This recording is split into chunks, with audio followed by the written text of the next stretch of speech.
जय हिंद बच्चों। आज हम मॉडर्न हिस्ट्री कवर करने वाले हैं। एनडीए में मॉडर्न हिस्ट्री अपने आप में बहुत ही महत्वपूर्ण टॉपिक, बहुत ही महत्वपूर्ण सब्जेक्ट है। और उस टॉपिक में जो सबसे इम्पोर्टेंट है वो है कर्नाटका युद्ध। कर्नाटका युद्ध जो वो आपको बेस देगा, आपको वो समझने में बहुत ही हेल्प करेगा। तुम जब एग्जाम दोगे तो सबसे जरूरी होता है बेस पकड़ना। जब बेस पकड़ लोगे तो तुम्हें समझ में आने लगेगा कि क्या करना है, हमें मॉडर्न हिस्ट्री में क्या पढ़ना है, क्या नहीं पढ़ना है। तो यह बहुत ही जरूरी चीजें होती हैं। जब एनडीए की तैयारी कोई भी बच्चा कर रहा है, एनडीए की हो, सीडीएस की हो या एपकैट की हो, जिसमें मॉडर्न हिस्ट्री आता है, तो उसको सबसे जरूरी, सबसे इम्पोर्टेंट चीज है कि उसको ध्यान रखना है कि सिलेबस में क्या पढ़ना है, सिलेबस में क्या दिया हुआ है। प्लस उससे भी बहुत ही महत्वपूर्ण पॉइंट यह है कि हमें यह ध्यान रखना है कि क्या नहीं पढ़ना है। इस पे बहुत ज्यादा इम्पोर्टेंट फोकस रहना चाहिए हमारा। ठीक है, तो अब हम मॉडर्न हिस्ट्री को शुरू करेंगे। तो मॉडर्न हिस्ट्री की शुरुआत में हम कुछ थोड़ा बहुत स्टोरी से समझेंगे कि कैसे कैसे जो है वो अंग्रेज भारत में आए और कैसे शुरुआत हुई अंग्रेजों की। अंग्रेजों ने किस तरीके से भारत पे अपना जो वो नियंत्रण स्थापित किया था, अंग्रेज कैसे चौधरी बन गए भारत में आके, इन सब चीजों को हम समझेंगे। ठीक है, तो बेसिकली बात ये थी कि जो अंग्रेज थे वो दुनिया में सबसे ज्यादा नंबर 1 पे चल रहे थे, ग्लोबल पावर थे वो। और दूसरे नंबर पे उनका ही एक छोटा भाई था, वो फ्रांस था। तो ये जो नंबर 1 नंबर 2 पे उस रेस में दौड़ रहे थे, ग्लोबल पावर थे दुनिया में। इनका जो इनको टक्कर देने वाला कोई था नहीं। दूसरे नंबर पे फ्रांस था। अब इन दोनों में राइवलरी चलती थी, कंपटीशन चलता था कि मैं इस कंपटीशन में आगे निकलूंगा, मैं इस कंपटीशन में आगे निकलूंगा, कि मैं दुनिया के जितने भी कोने हैं, जितने भी हिस्से हैं, उनमें अधिक से अधिक हिस्सों पे मेरा कंट्रोल रहेगा। ठीक है, तो इसी कारण से वो आपस में लड़ते रहते थे। इसी कारण से जब लड़ते लड़ते वो थक गए, जब अपने क्षेत्र में लड़ते लड़ते थक गए, तो वो भारत की खोज, भारत की ओर निकल आए कि देखो भैया, अब हम यहाँ पे तो लड़ लिए हैं, अब हम कहीं दूसरे जगह चलते हैं। अब हम जो यहाँ पे लड़ के जो बहुत बोर हो गए हैं, तो हमें कोई एक ऐसा क्षेत्र चाहिए जहाँ पे बहुत ज्यादा रिसोर्सेस हों, बहुत ज्यादा एक्सप्लॉयटेशन के चांसेस हों, बहुत ज्यादा वहां पे जो है वो एक्सप्लॉयटेशन के बहुत चांसेस ज्यादा हों।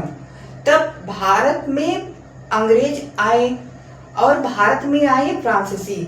अब ये दोनों जैसे ही आए, शुरू हुआ ये अंग्रेजों की महत्वाकांक्षा प्लस फ्रांसीसियों की महत्वाकांक्षा। जैसे ही उन्होंने, जब अंग्रेज थे उसके बाद जो फ्रांस थे, ये दोनों ऑस्ट्रिया में लड़ रहे थे। हुआ ये कि ये दोनों ऑस्ट्रिया में लड़ रहे थे उत्तराधिकार को लेके। बात यह थी कि ऑस्ट्रिया में कौन बैठेगा, कौन जो वो मालिक कौन बनेगा, किंग कौन बनेगा, किसका चेला वहां पे बैठेगा। यह पूरा पॉइंट था कि ऑस्ट्रिया में किसका बंदा बैठेगा, कि कौन बॉस बनेगा। ऑस्ट्रिया में जब ये लड़ाई चल रही थी तो ऑस्ट्रिया की लड़ाई बढ़ते बढ़ते बढ़ते बढ़ते भारत तक आ गई थी। अब भारत में एक नौसैनिक अधिकारी था जो अंग्रेज का अधिकारी था।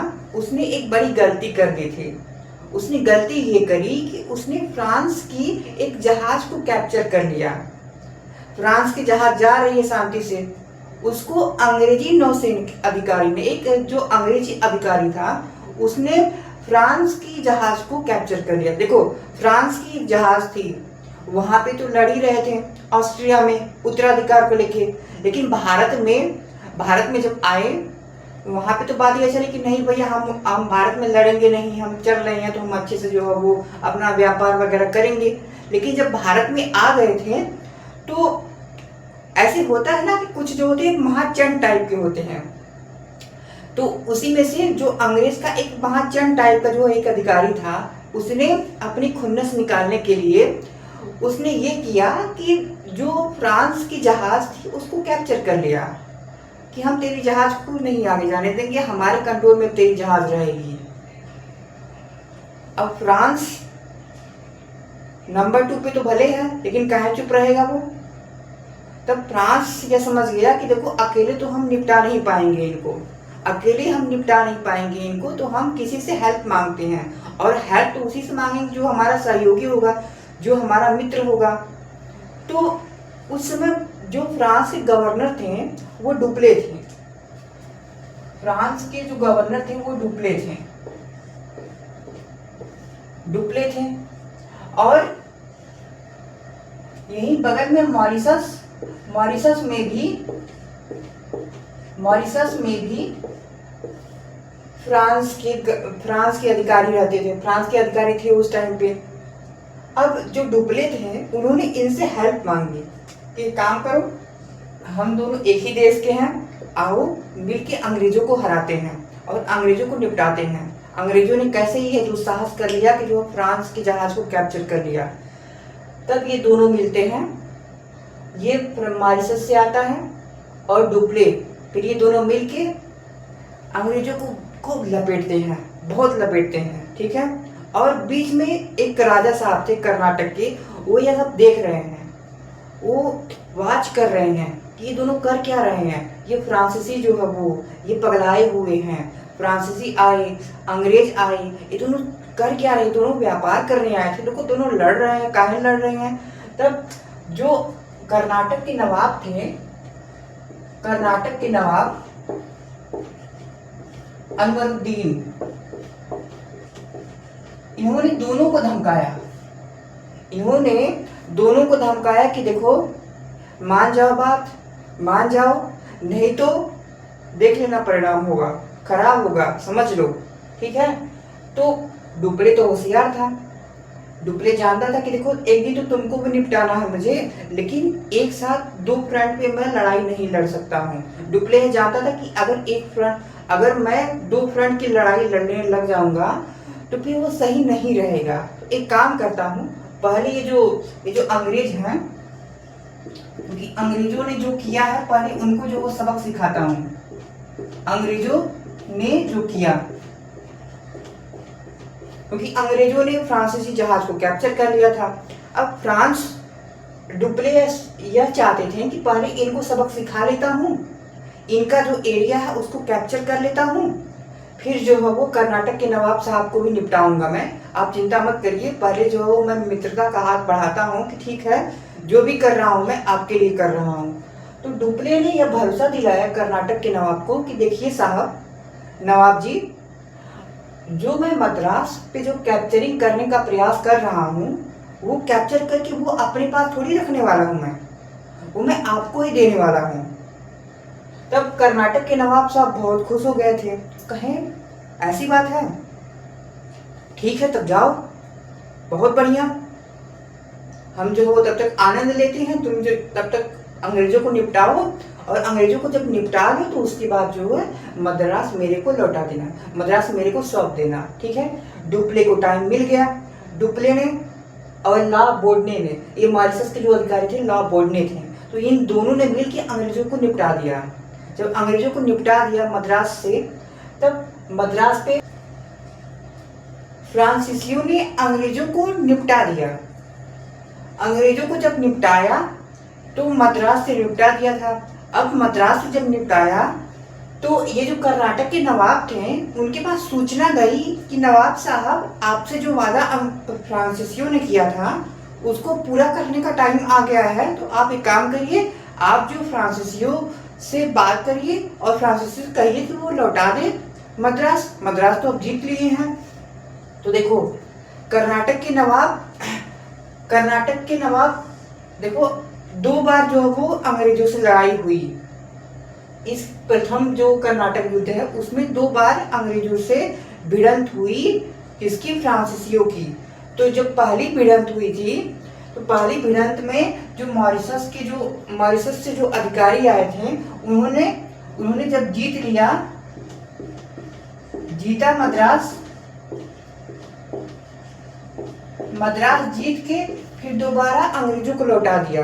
लेकिन डुप्ले इसके खिलाफ था कि हम मद्रास को लौटाएं नहीं। डुप्ले इसके खिलाफ था कि हम जो मद्रास को नहीं लौटाएंगे, क्योंकि हमने तो जीत लिया है ना, अब तो वो हमारे कंट्रोल में, तो हम काहे भी लौटाएं। लेकिन डुप्ले की यहाँ पे नहीं चली थी। अब डुप्ले यहाँ पे टाइम देख रहा था, अपॉर्चुनिटी देख रहा था कि जैसे टाइम मिलेगा मैं दोबारा से जो वो चढ़ाई कर दूंगा अंग्रेजों के ऊपर। अब डुप्ले को टाइम मिल गया, डुप्ले को जब टाइम मिला तो अंग्रेजों के साथ जो वो फिर शुरू हुआ युद्ध, दोबारा अंग्रेजों के साथ दोबारा भिड़ंत हो गई। जब दोबारा भिड़ंत हुई तो कर्नाटक के नवाब यह देखने लगे कि ये जो दोनों जो है वो मूर्ख प्राणी जो बाहर से आए हुए हैं वो व्यापार करने आए थे, लेकिन पता नहीं क्या क्या कर रहे हैं यार। तो कर्नाटक के नवाब अनवरुद्दीन ने इनको कहा कि देखो बेटा, मान जाओ तुम बात मेरी, नहीं मानोगे तो फिर जो अभी सुधार दूंगा तुमको, नहीं मानोगे तो फिर आओ तुम्हें मैं बताता हूँ कैसे रहना चाहिए, ठीक है। तो जो फ्रांस के गवर्नर थे वो बहुत होशियार थे। फ्रांस के गवर्नर ने कहा कि रुक जाइए, अभी आपको कुछ समय में निपटा दूंगा, मैं पहले थोड़ा जो बहला लेता हूँ, फुसला लेता हूँ, क्योंकि फ्रांस के गवर्नर बहुत ही चालाक थे, जो डुप्ले थे। फ्रांस के गवर्नर मुस्कुराए और कहें कि आप चिंता ना करिए सर नवाब जी, हम ये जो मद्रास दोबारा से अंग्रेजों से जीतने का प्रयास कर रहे हैं, कैप्चर करने का प्रयास कर रहे हैं, वो कैप्चर करके आपको तो देंगे ना, परेशान ना होइए, आपको ही मिलने वाला है यह जो मद्रास है। तो नवाब ने कहा अच्छा मेरे को ही दोगे जीत के, तब ठीक है, तब तुम जाओ, लगे रहो, तब तक मैं जो है वो शिकार उकार करता हूँ, खूब आराम से जो है वो मौज मस्ती करता हूँ, तुम जाके युद्ध लड़ो अंग्रेजों से। फ्रांसीसियों ने, डुप्ले ने तब तक टाइम मिल गया उनको, टाइम बाई कर लिया। अब टाइम बाई करके अंग्रेजों को निपटा दिया। जब अंग्रेजों को निपटा दिया तो इनके पास, कर्नाटक के नवाब के पास सूचना गई कि अब तो वचन निभाने का जो टाइम आ गया, जो फ्रांस ने वचन वादा किया था। तो नवाब ने कहा डुप्ले से कि तुम एक काम करो, तुमने तो जीत लिया है, जो वादा किया था वो निभाओ, जो वादा किया उसको निभाओ। तो डुप्ले ने कहा कौन सा वादा, कौन सा वादा? तब कर्नाटक को गुस्सा, कर्नाटक के नवाब को बड़ा गुस्सा आया कि मैं तो नवाब हूँ, मेरी बात को जो वो टाल रहा है, एक काम करो अब इसे भेड़ लेता हूँ। क्योंकि एक टाइम पे कर्नाटक के नवाब का और डुप्ले का लव हो गया था। ध्यान से सुनना, कर्नाटक के नवाब का और डुप्ले का, दोनों का लव हो गया। ठीक, लव कब हुआ?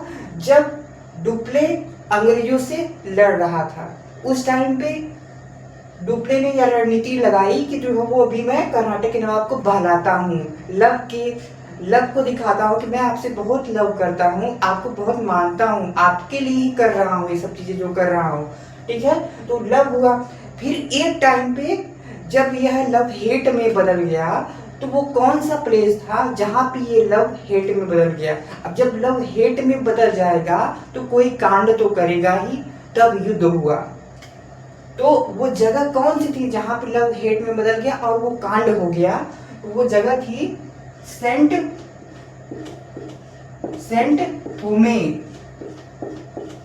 थोमे या अड़यार।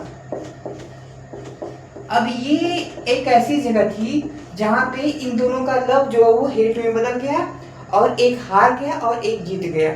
हारा कौन? कर्नाटक के नवाब हार गए, जीता कौन? डुप्ले जीत गया।